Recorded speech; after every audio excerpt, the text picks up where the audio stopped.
Once upon a time, there was a young man named John. He was not like other men, at least not in the way people thought. Everyone believed he was just a struggling mechanic, covered in grease and working long hours to survive. But in reality, John was a billionaire who had chosen to live like an ordinary man in search of something money couldn't buy. True love. He had grown tired of women who only cared about his wealth, who smiled at him not because they loved him, but because of the luxury he could offer. So he left behind his riches, his mansion, his expensive suits, and took on the life of a poor man. Every day he worked at Gideon's auto repairs, fixing broken-down cars and earning just enough to eat. It was tough, exhausting, and completely different from the life he once knew. Down the street from the auto shop, there was a small local fast food restaurant. It wasn't anything fancy, just a simple place where people could buy a plate of rice, swallow, or beans, and enjoy a good meal. This restaurant was owned by Mama Chica, a strict but hard-working woman. She ran it with the help of her daughter Ruth and her niece Blessing. Blessing had lived with her uncle's family since she was a child. She had lost both parents at a young age, and though her uncle had taken her in, his wife Mama Chica never truly treated her like family. Instead, she made sure Blessing worked harder than anyone else in the restaurant. Still, Blessing never complained. She loved cooking, and despite the way she was treated, she remained kind-hearted and full of life. John started coming to the restaurant every afternoon for lunch. But there was something strange. He always ordered food without meat. Blessing noticed it almost immediately. At first, she thought maybe he just didn't like meat. But after a few days, she began to wonder, was he avoiding it because he couldn't afford it? One afternoon, as John sat in the corner, quietly eating his plain rice, Blessing walked up to him. "Excuse me." John looked up, surprised. "Yes." She hesitated, then smiled. "Why do you always buy food without meat?" John blinked. He hadn't expected the question. He stared at his plate for a moment before sighing. "I don't have money for meat." Blessing's heart squeezed. She had suspected it, but hearing him say it out loud hit differently. He looked so tired, so worn out from work, yet he never begged, never complained. "You're a mechanic, right?" she asked. John nodded. "Yes, I just started working recently. Things are hard." Blessing swallowed hard.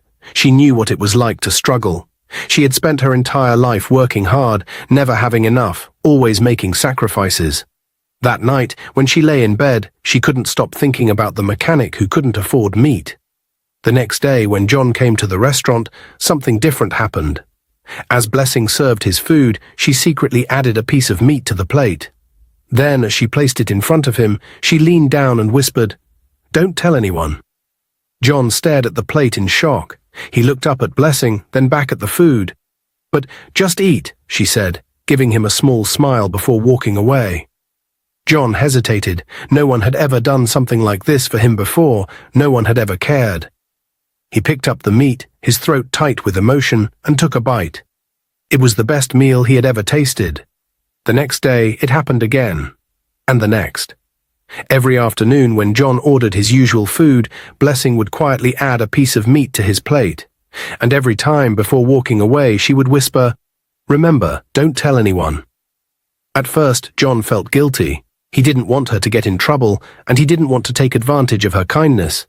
But each time he tried to refuse, Blessing would shake her head and say, "Just eat." Slowly, something began to change between them. John started looking forward to lunchtime, not just because of the food, but because of her. He found himself watching Blessing more, noticing the way she smiled, the way she treated people with kindness, even when they didn't deserve it.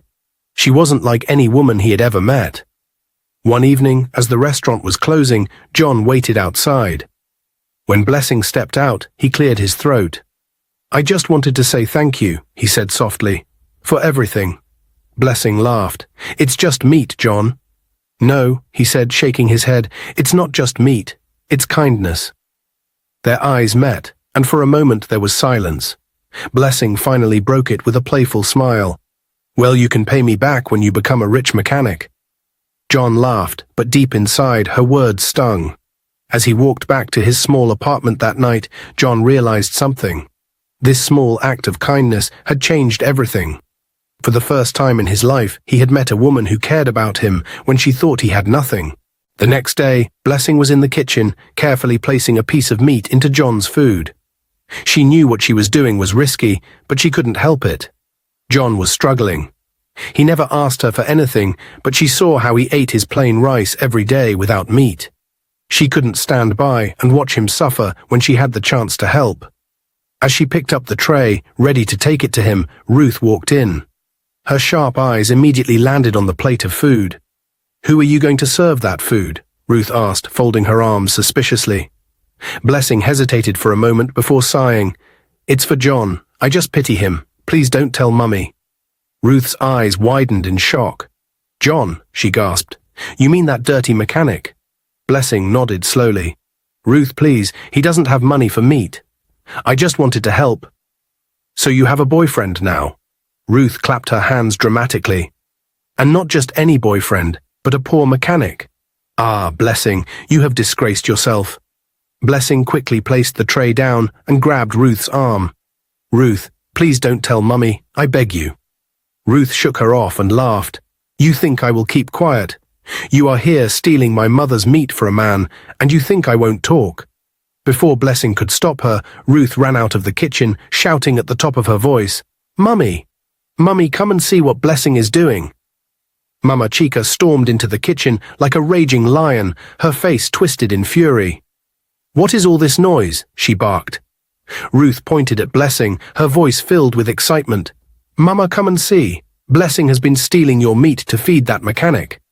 She even calls him John, like they are husband and wife." Blessing's heart pounded in fear. Mama Chica's eyes flashed with anger as she turned to Blessing. "Is it true?" she demanded. Blessing's hands shook. "Mama, I was just helping him. He has no money for meat." A slap cut her off, sharp, stinging. Blessing stumbled backward, her vision blurring with tears.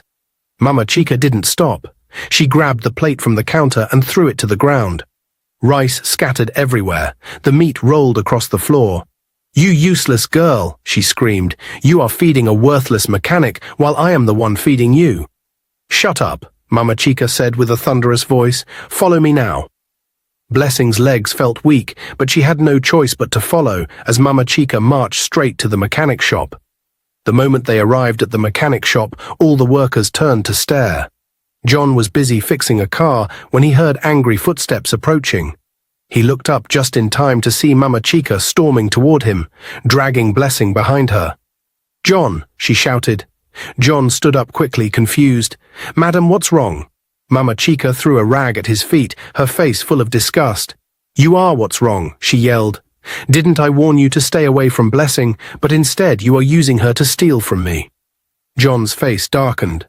"I never stole anything," he said calmly, "and I never asked her to—" "Shut up," Mama Chica screamed. "You are a useless man, looking for a woman to feed you. If I ever see you near my restaurant again, if I ever hear that you spoke to Blessing, I swear you will rot in jail." Blessing's heart broke as she saw the hurt in John's eyes. John swallowed hard, clenching his fists. He had never been insulted like this before, but he knew he couldn't fight back. He turned to Blessing, his voice low. "It's okay," he said softly. "Don't cry." Mama Chica dragged Blessing away while John stood there, watching, powerless. That evening, when Mama Chica got home, she told her husband everything. Blessing's uncle was furious. The moment she stepped into the house, he removed his belt. "Come here, Blessing," he commanded in a voice that made her blood run cold. Tears streamed down Blessing's face as she slowly stepped forward. The belt landed hard on her back, burning through her thin dress. He flogged her again. She bit her lip, trying not to scream. "You are too young to have a boyfriend," her uncle shouted. "And of all people, you pick a poor mechanic." Tears ran down Blessing's face. "He is not my boyfriend. I only helped him." He flogged her again. "Shut up," he yelled.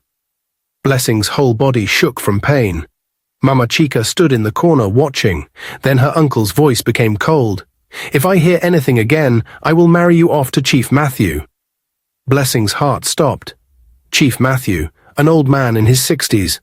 Rich but wicked. Many people knew that his wives suffered in his house. His last wife ran away because he treated her badly. Her lips shook. "No, Please, uncle, don't do this. Her uncle held her chin and lifted her face. If you don't behave, I will take you to his house tomorrow. Blessing felt her world falling apart. That night, Blessing lay on the cold floor, her back aching from the beating. She cried softly, her body shaking with pain. Tears blurred her vision as she stared at the ceiling. Mama? Papa? Please come and save me. She whispered into the night, her voice weak and broken. She had no one to protect her. A week had passed since the incident at the restaurant. Blessing and John had not seen or spoken to each other. Mama Chica watched Blessing closely, making sure she did not go near the mechanic shop. But fate had other plans. One evening, when Mama Chica and Ruth went to visit a relative, Blessing saw an opportunity. She quickly left the house and hurried to the back of the mechanic shop, where she knew John usually rested after work. When she arrived, she found him sitting on a wooden bench, looking tired but deep in thought. The moment he saw her, his face lit up. Blessing, he said softly. She smiled, relieved to see him again. John, I've missed you. John stood up and took her hands in his. I thought I would never see you again. Blessing shook her head. I was being watched. I had to be careful. John sighed. I understand, but I'm glad you're here now. They stood there in silence for a moment, just staring at each other, as if the whole world had disappeared.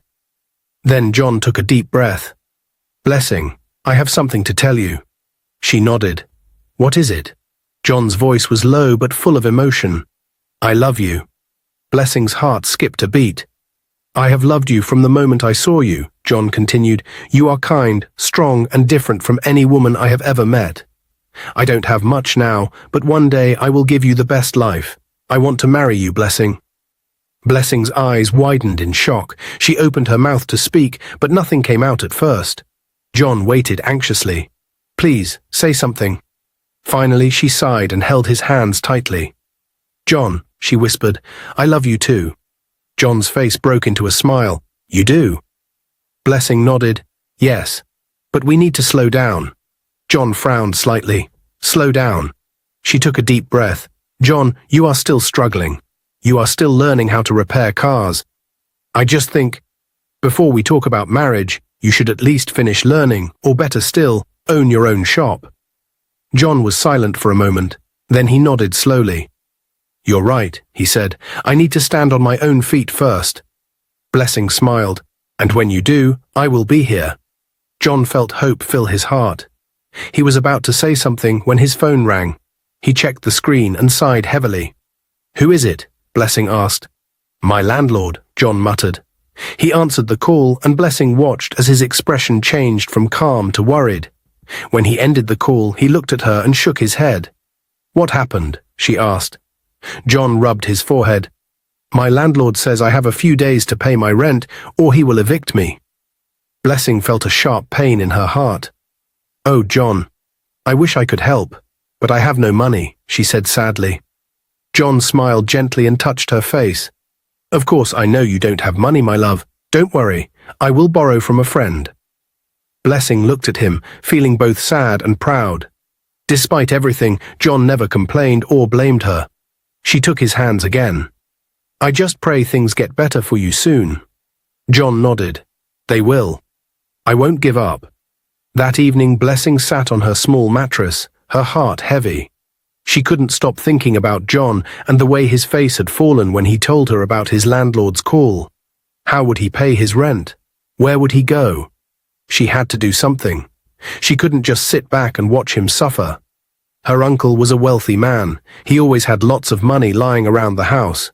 He would never notice if a small amount went missing. The thought of stealing made her stomach turn, but was it really stealing if she was helping someone?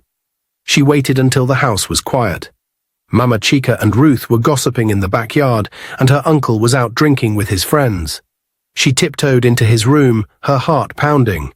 There, on the table, was a bundle of money wrapped with a rubber band. She grabbed a few notes, just enough to cover John's rent, and quickly hid them in her dress. Her hands were shaking as she left the room. The next morning, Blessing left the house early. She hurried to the mechanic shop, looking around to make sure nobody saw her. John was standing outside. When he saw her, he smiled. Blessing, you came. She pulled him aside, her eyes darting around. "John, I have something for you." She reached into her dress and pulled out the money. John's smile faded. "What is this?" he asked, confused. "It's for your rent," Blessing whispered. "Take it before your landlord throws you out." John stared at the money, then at her. "Blessing, where did you get this?" Blessing bit her lip. She didn't want to lie to him. I took it from my uncle." John was shocked. "You stole it?" Blessing nodded slowly.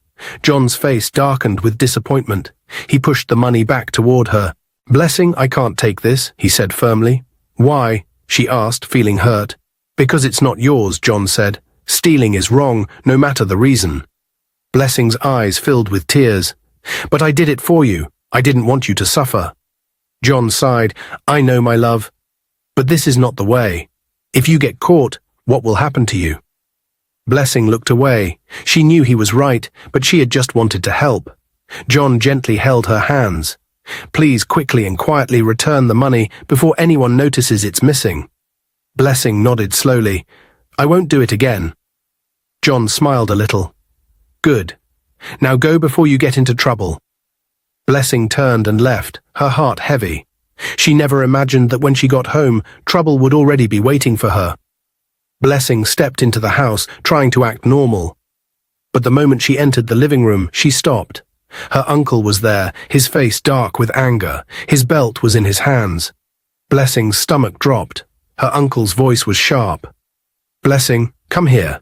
She slowly stepped forward. "I kept money on the table last night. This morning it disappeared. I have asked my wife, I have asked my daughter. Nobody took it." Blessing's legs felt weak. "I don't know." A loud slap landed on her cheek before she could finish. "Liar!" her uncle roared. She staggered back, her face stinging. Her uncle grabbed her and searched her dress. Before she could react, he pulled out the money. The room fell silent. Mama Chica gasped loudly. Ruth's eyes widened. Her uncle's hands shook with rage.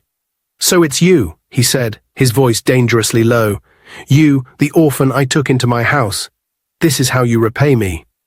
Blessing fell to her knees, tears streaming down her face. "Uncle, I'm sorry, He did not let her finish. He raised his belt and flogged her. Again, Blessing screamed in pain. "You are a disgrace," her uncle shouted. "I wish you had died with your parents. Maybe my life would have been better without you." Blessing's heart shattered. Mama Chica just watched, her arms crossed. Her uncle kept flogging her, insulting her, calling her names. Then he stopped. The room was silent except for Blessing's soft sobs. Her uncle dropped his belt and took a deep breath. "In 3 days," he said coldly, "I will marry you off to Chief Matthew." Blessing's head snapped up. "No, please, uncle, don't do this," she cried, crawling toward him. "I promise I won't steal again." Her uncle kicked her away. "I don't care if you don't like him. You must marry him. I will not waste my money feeding a useless thief in my house." Blessing sobbed harder. Her uncle turned to Mama Chica. "Make sure she does not leave this house until her wedding day." Mama Chica nodded. Then her uncle dragged Blessing by the arm and pushed her into her room. He locked the door from outside. Blessing rushed to the door and banged it. "Please, let me out. Uncle, please don't do this to me." No one answered. She sank to the floor, shaking with fear. In 3 days, she would become the wife of a terrible old man. There was no one to save her, not her dead parents. 2 days had passed, and John had not seen Blessing. She didn't come to the restaurant. She didn't come to see him. At first, he thought maybe she was busy. Maybe her aunt had given her extra work at the restaurant. But by the second day, he knew something was wrong. His heart was restless. He couldn't eat. He couldn't focus on work. He had a bad feeling. Had her uncle found out about them? Had they beaten her again? John couldn't wait any longer. He had to see her. He left the mechanic shop and went straight to Blessing's house. When he got there, he looked around. The compound was quiet. Mama Chica and Ruth were not around. Her uncle was not in sight. It was the perfect time. John moved quickly to the side of the house where he knew Blessing's room was. As he got closer, he heard something. Crying. Soft, weak, heartbreaking. John clenched his fists. He stepped closer and tapped gently on the window. "Blessing," he whispered. The crying stopped. For a moment there was silence, then slowly the window creaked open. And there she was. John felt his heart break. Her eyes were swollen from crying, her lips were dry. She looked weak, tired, broken. "John," she gasped, her voice barely a whisper. John held the window bars. "Blessing, what happened?" She wiped her tears with shaky hands. "They locked me in here." John's blood boiled. "Why?" he asked, trying to control his anger. Blessing took a deep breath, then whispered the words that made John's whole body turn cold.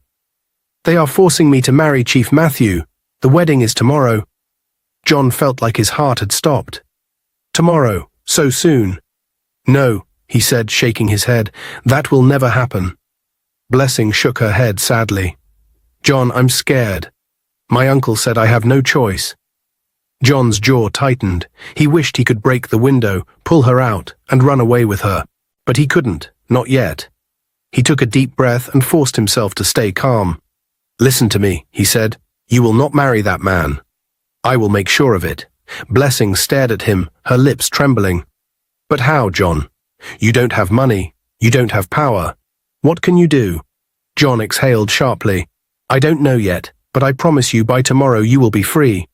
Blessing looked into his eyes, searching for hope. She had no choice. She had to believe him. "I trust you," she whispered. John squeezed her hands. "Good. Now stay strong. I will come back for you." Then, before anyone could see him, he left quickly. John walked back to his small room, his mind racing. This was getting out of control. Blessing was about to be married off like property. Her uncle had beaten her, locked her up. Her life was being destroyed, and he was powerless to stop it. Or was he? John stopped walking. This had gone on for too long. He had hidden his true identity for months, pretending to be a poor mechanic. But now Blessing's life was in danger. Enough was enough. He clenched his fists. "This is getting too much," he muttered. He took a deep breath, then made a decision.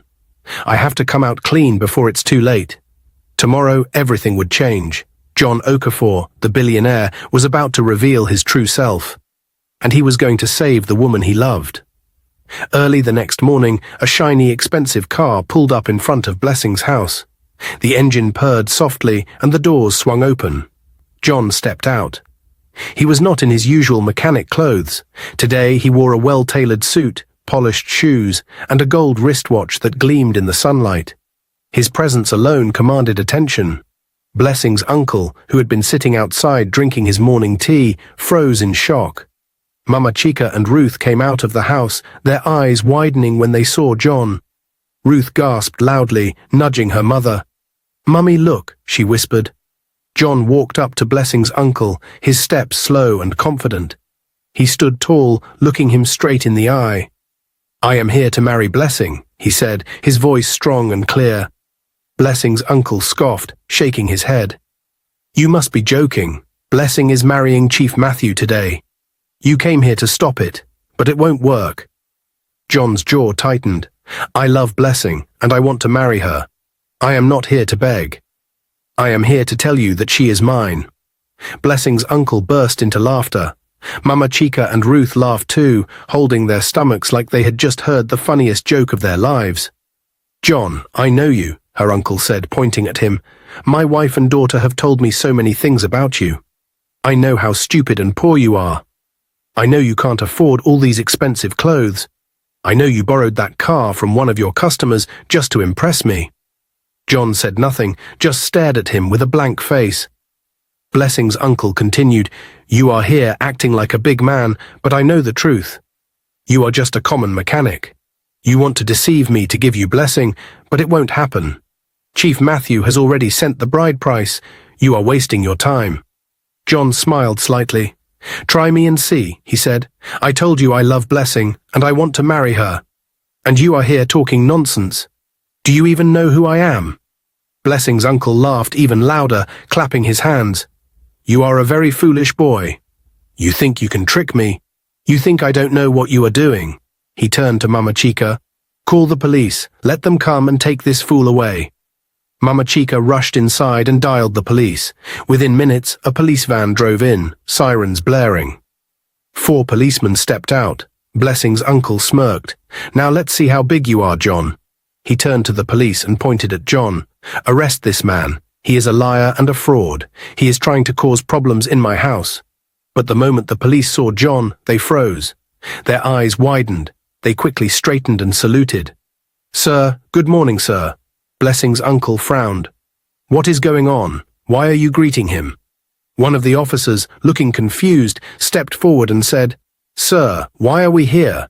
Who is the person to be arrested?" Blessing's uncle scoffed. "Are you blind? This is the man I called you for. Arrest him." The police officer hesitated, then turned to John. "Sir, is this true?" he asked respectfully. John smiled. "Yes, I am the one they called you to arrest." The police officer immediately shook his head. "No, sir, that can never happen.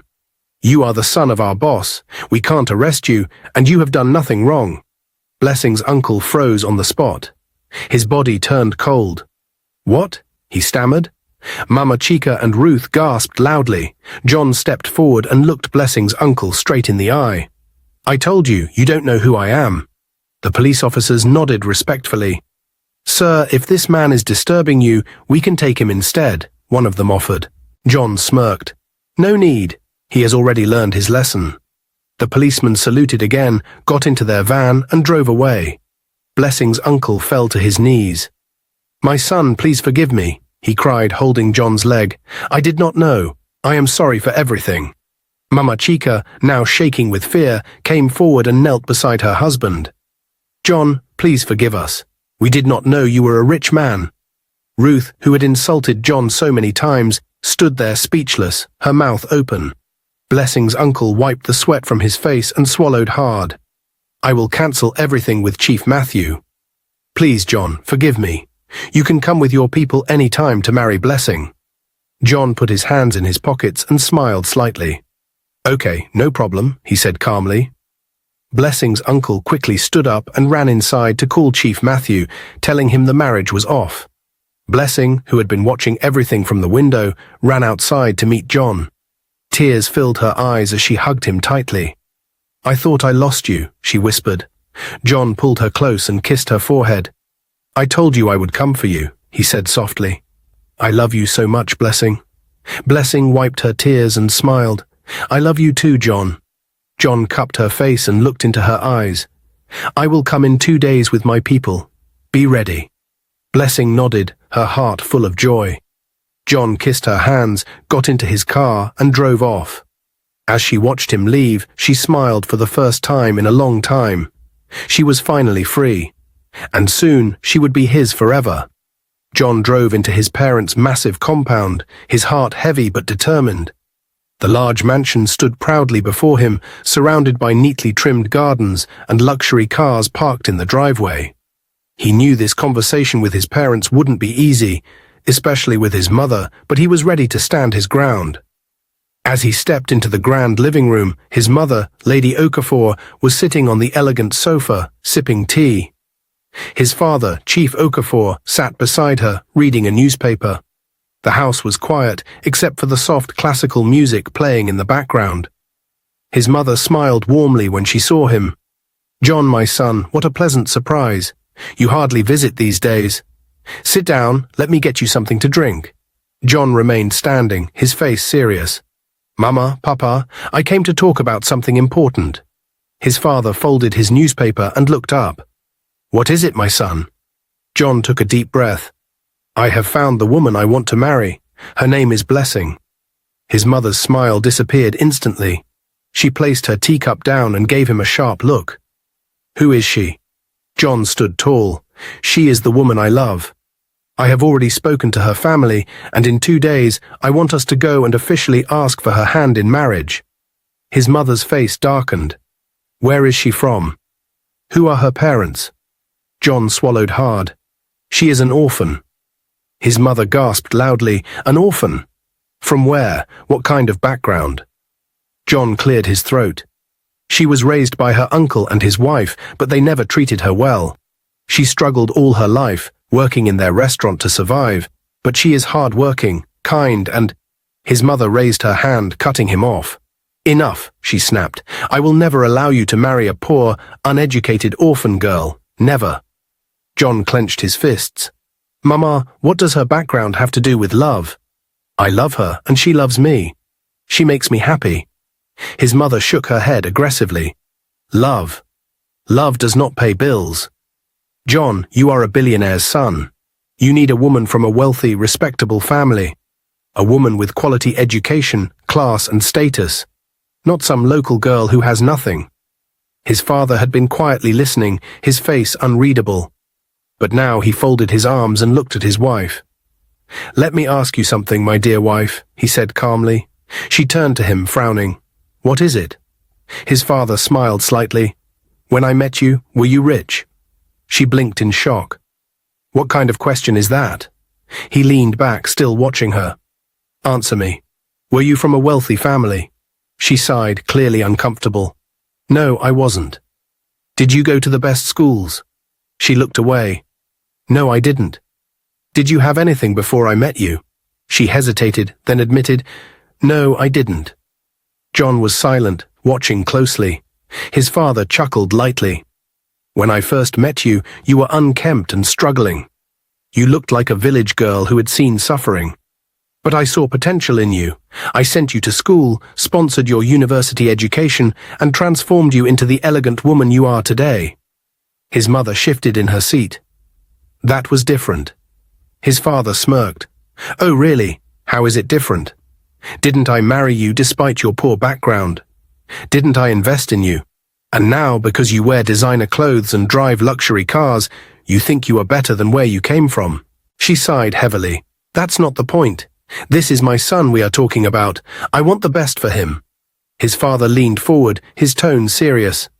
And what if Blessing is the best for him? What if she is the one who will love him, stand by him, and make him truly happy? Will you deny your son happiness because of class and money? Lady Okafor scoffed. I don't care. I have made up my mind. I will not allow my son to marry that girl, never. John stood up abruptly, his voice firm.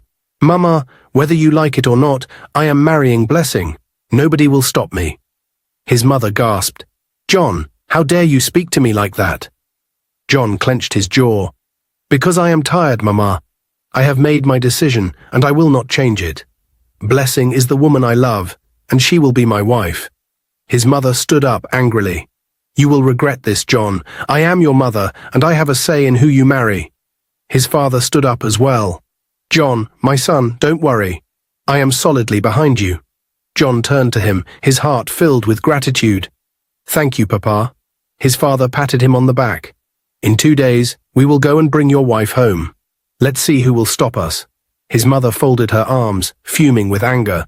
Do whatever you want, but don't expect me to welcome her into this house. John nodded. I don't need your approval, Mama. I just need your blessing. But even without it, I will still marry her.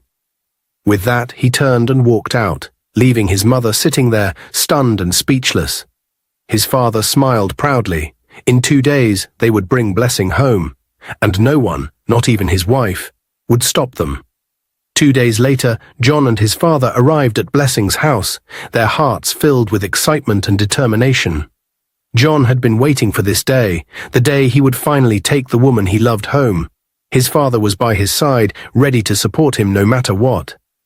As they stepped out of the car, they noticed something strange. The compound was too quiet. Usually Mama Chica and Ruth would be outside, chatting or working, but today there was no sign of them. Even Blessing's uncle, who was always seated in front of the house drinking tea, was nowhere to be seen. John's chest tightened with unease. He glanced at his father. Something feels wrong. Chief Okafor nodded. Let's go in. They walked up to the door and knocked. After a few seconds, Blessing's uncle appeared, his face dull and serious. His eyes looked red, as if he had been crying. John frowned. Good afternoon, sir. We are here as promised. I have come with my father to take Blessing home. Blessing's uncle sighed deeply, his shoulders falling as if he carried the weight of the world. I don't know how to say this, John, he began, his voice heavy with sorrow, but Blessing is dead. John froze. He blinked, trying to process what he had just heard. His heart stopped for a moment. His father, equally shocked, stepped forward. What did you just say? Blessing's uncle lowered his head. She died last night. John felt his world tilt.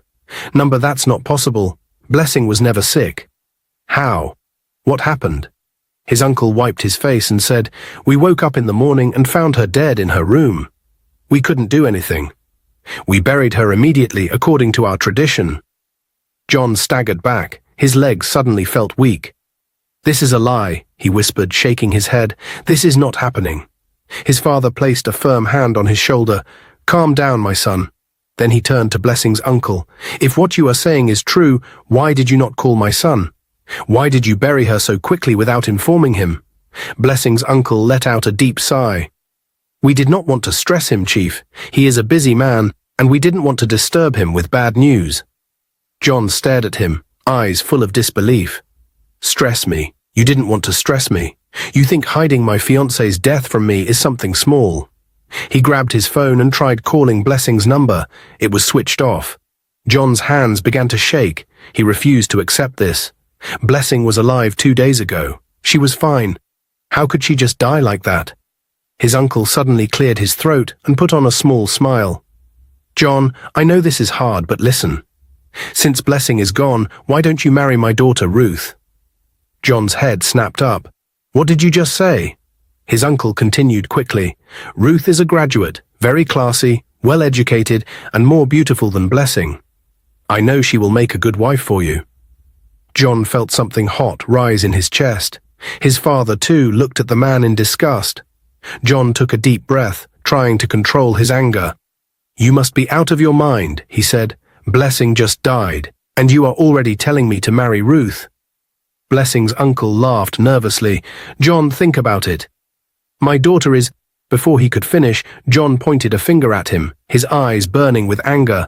"Let me warn you now. If I don't see Blessing by tomorrow, you will regret ever knowing me." Blessing's uncle's smile disappeared instantly. John turned and stormed back to the car. His father followed, his face dark with disappointment. They entered the car and drove off, leaving Blessing's uncle standing there, sweat forming on his forehead. The moment John and his father were gone, Blessing's uncle rushed inside the house, slamming the door behind him. His wife stood up immediately, her face full of worry. "How did it go?" He wiped his sweaty face. "We are in trouble," he muttered. "John didn't believe me. He said if he doesn't see Blessing by tomorrow, I will regret ever knowing him." Mama Chica's eyes widened in fear. "What do we do?" Blessing's uncle grabbed her arm. "We need to leave this house, now." Ruth, who had been eavesdropping, stepped forward. "But why? Where will we go?" Her father turned to her sharply. "John is not a man to play with. He is a billionaire's son. Do you think he will let this go just like that? He will come back tomorrow, and if he finds us here, we are finished." Mama Chica grabbed a bag and started throwing clothes into it. "Then we have to go fast. We will stay with my sister in another town." Blessing's uncle nodded quickly. "Hurry up. We don't have time." They packed in a rush, grabbing money and valuables. Within minutes, they were outside carrying their bags. Ruth's voice was shaky. "Are we really running away because of John?" Her father didn't answer. He just looked around to make sure nobody was watching, then signaled them to enter the car. As they drove off, fear gripped them. Because deep down, they knew John was coming back. John and his father arrived home, their faces full of shock and anger. John could barely think straight. His heart was pounding and his hands were shaking. He could not believe what had just happened.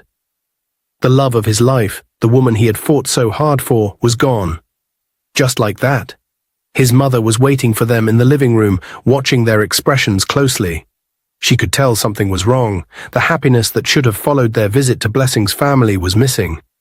Instead, a heavy silence filled the air. "What is it?" she asked, looking from John to her husband. John's father let out a deep sigh before speaking. "We got there, only to be told that Blessing is dead." John's mother froze. For a long moment, she did not say a word. Her eyes were fixed on John's face, waiting for some kind of explanation. Then, in a low voice, she asked, "Was she ever sick?" John shook his head aggressively. "No, Mama. She was never sick. She was fine just 2 days ago. We spoke, and she was perfectly okay." John's mother frowned deeply. "Then how can she just die like that?" John ran his hands over his face, frustration burning inside him. "Mama, I don't believe it. They are lying. They buried her immediately without telling me." His father nodded in agreement. Something is not right. It doesn't make sense. John turned to his father, his jaw tight with determination. "We must find out the truth. We cannot just sit here and accept this." His father patted his shoulder. "Then we must act fast." John took his phone and dialed the police immediately. The police arrived within an hour. John wasted no time explaining everything to them. "This whole story does not make sense," he said firmly. "Blessing was fine just 2 days ago. Then suddenly, they tell me she is dead. And they buried her without informing me." The police inspector nodded seriously.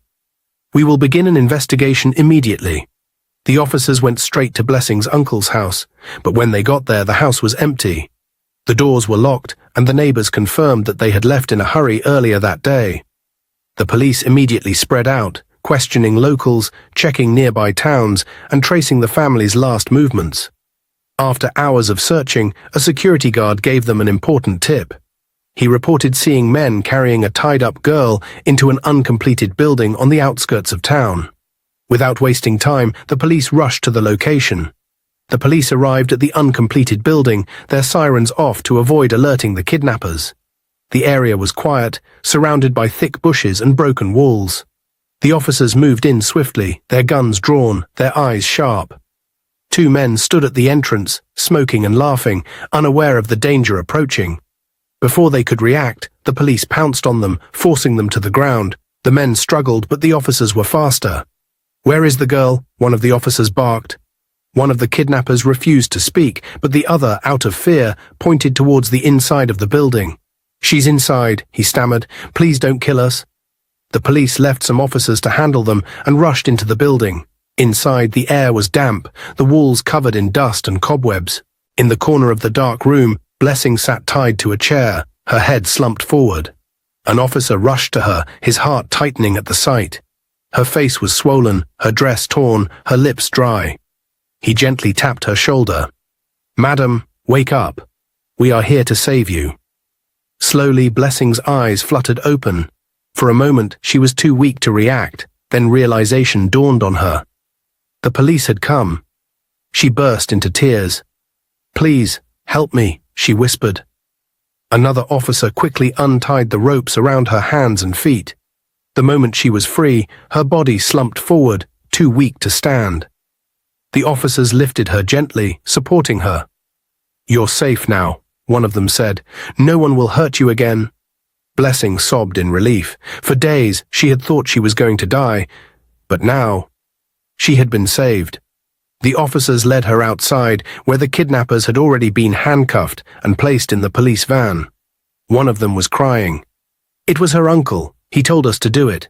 Please, I swear, it wasn't our idea." The police ignored them. Their mission was not complete. They had to find Blessing's uncle and bring him to justice. They carefully placed Blessing in their vehicle and sped off towards the station.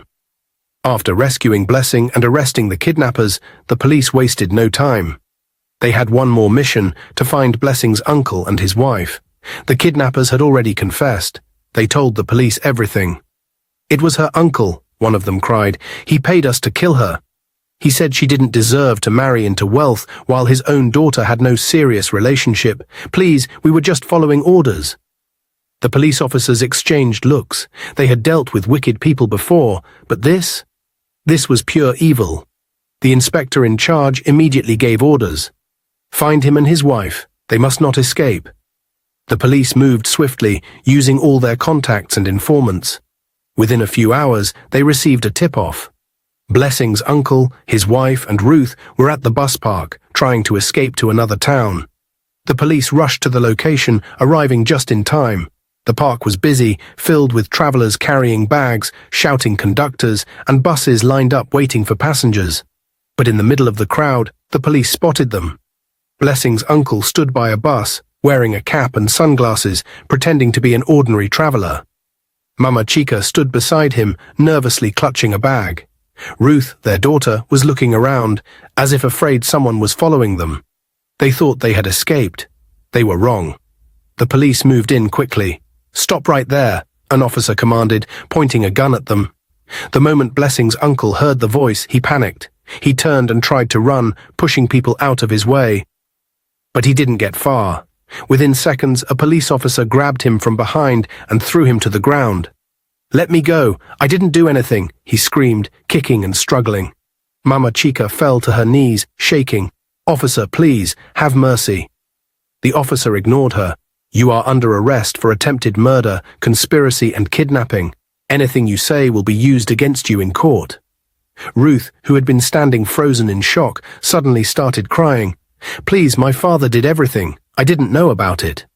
One of the police officers turned to her. "Young lady, if you didn't know about it, why are you running?" Ruth couldn't answer. She just covered her face in shame. The police handcuffed Blessing's uncle and his wife and dragged them towards the waiting van. As Blessing's uncle was thrown into the police van, he shouted angrily, "John did this to me. I should have killed that girl when I had the chance." One of the officers turned and slapped the back of his head. "Shut your mouth. You are going to rot in prison." With that, the van sped off, heading straight for the station. At the police station, Blessing's uncle and his wife were dragged into the interrogation room. The kidnappers had already confessed, so there was no escape. The moment they sat down, the inspector in charge walked in, his face full of disgust. He dropped a file on the table and glared at them. "You are both very wicked people," he said. "Your own niece, your own blood, and you planned to kill her just because she was about to marry a rich man." Blessing's uncle looked away, refusing to speak. The inspector continued, "Not only that, but you also killed her parents years ago and stole their properties. You thought nobody would ever find out." Blessing's uncle's face changed immediately. He looked at the inspector in shock. "How? Who told you that?" he stammered. The inspector smiled coldly. "Your men already confessed, and we also have proof." He opened the file and pulled out some documents. "This is evidence that you stole your brother's properties. This is evidence that you hired men to kill him and his wife. This is evidence that you ordered Blessing's murder." Blessing's uncle's body shook with fear. Mama Chica, who had been silent all along, suddenly burst into tears. "Please, officer, it was my husband. It was his idea. I didn't want to do it. He forced me." The inspector laughed bitterly. "Oh, really? Then explain why you helped him cover up the crime. Why did you help him try to kill Blessing? Why did you pack your bags and run?" She had no answer. The inspector banged the table. "You both are evil. Your greed and wickedness almost destroyed an innocent girl's life. But thank God you failed." Blessing's uncle suddenly broke down. He buried his face in his hands and shook his head. "I was jealous. I hated my brother. He had everything. I wanted what he had. I thought if I took everything, I would be happy. But even after taking his properties, I still felt empty." The inspector shook his head. "And now, you will pay for your crimes." A few weeks later, Blessing's uncle and his wife stood before the judge. The courtroom was packed. Many people came to watch the trial. John and his parents were seated in the front row. Blessing, now fully recovered, sat beside them, holding John's hand. The judge looked at the accused and shook his head. "The evidence before me is clear. You murdered your brother and his wife, you kidnapped and attempted to murder their only child, and you tried to escape justice. You are both heartless." Blessing's uncle stood there trembling, his hands shaking. Mama Chica cried loudly, but nobody pitied her. The judge continued, "For all your crimes, I sentence you both to 170 years in prison without parole." The courtroom erupted in shock. Some gasped, others whispered. John turned to Blessing and squeezed her hand. It was over. The people who had made her suffer all her life were finally getting what they deserved. Blessing's uncle and his wife were dragged away, screaming and begging for mercy. But nobody listened. Justice had been served. After the court sentenced Blessing's uncle and his wife to 170 years in prison, John and his family returned home. The house was quiet, but there was a heavy tension in the air. John's mother, Lady Okafor, sat on the sofa, lost in deep thought. Everything that had happened, the lies, the betrayal, the pain Blessing had suffered, had shaken her to the core. She watched as John sat down, his face still serious, his mind elsewhere. His father took a seat beside him, but it was clear that John was still thinking about everything that had happened. The woman he loved had suffered so much. And for what? Greed, jealousy, wickedness. Lady Okafor sighed deeply, then stood up and walked towards her son. "John," she said softly. He looked up at her but said nothing. She took a deep breath, then slowly sat down beside him. "My son, I need to talk to you." John's father glanced at her, curious. "Go ahead, we're listening." Lady Okafor swallowed hard, her voice filled with regret. "John, I have thought about everything I said before, and I now realize how wrong I was." John sat up straight, surprised. "What are you saying, Mama?" She reached out and took his hands in hers, something she had not done in a long time. Her eyes were teary. "I have been unfair to you. I have been unfair to Blessing. I let pride and class blind me. I thought wealth and status were more important than love. I thought Blessing wasn't good enough for you, but today I have seen the truth. That girl is strong, kind, and deserving of happiness. And most importantly, she loves you." John's chest tightened with emotions. He had fought his mother for months over Blessing, and now she was finally saying what he had always wanted to hear. Lady Okafor wiped a tear from her cheek. "I now accept Blessing as my daughter-in-law, and I am sorry for everything I said before. My son, please forgive me." John stared at his mother for a long time, then slowly a small smile appeared on his face. He squeezed her hands gently. "Mama," he said, his voice full of warmth, "I forgave you a long time ago."